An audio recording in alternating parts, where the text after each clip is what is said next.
తెలుగు ప్రేక్షకులందరికీ నమస్కారం. ఈరోజు హనుమత్ జయంతిని పురస్కరించుకొని మెగాస్టార్ చిరంజీవి గారి కొత్త సినిమా విశ్వంబర నుండి మొదటి పాట రిలీజ్ చేయడం జరిగింది. రామ రామ అంటూ మొదలయ్యే ఈ పాటను సరస్వతి పుత్ర రామజోగయ్య శాస్త్రి గారు రాశారు. కీరవాణి గారు అద్భుతంగా సంగీతాన్ని అందించారు. భక్తి ప్రధానంగా సాగే ఈ పాటను శంకర్ మహాదేవ్ గారు పాడారు. ఎప్పట్లాగే మన చిరు అన్నయ్య తన మార్క్ గ్రేస్ స్టెప్పులతో అదరగొట్టేశారు.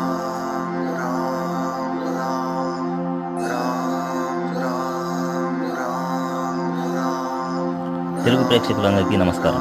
ఈరోజు హనుమత్ జయంతిని పురస్కరించుకొని మెగాస్టార్ చిరంజీవి గారి కొత్త సినిమా విశ్వంబర నుండి మొదటి పాట రిలీజ్ చేయడం జరిగింది. రామ రామ అంటూ మొదలయ్యే ఈ పాటను సరస్వతి పుత్ర రామజోగయ్య శాస్త్రి గారు రాశారు. కీరవాణి గారు అద్భుతంగా సంగీతాన్ని అందించారు. భక్తి ప్రధానంగా సాగే ఈ పాటను శంకర్ మహాదేవ్ గారు పాడారు. ఎప్పట్లాగే మన చిరు అన్నయ్య తన మార్క్ గ్రేస్ స్టెప్పులతో అదరగొట్టేశారు.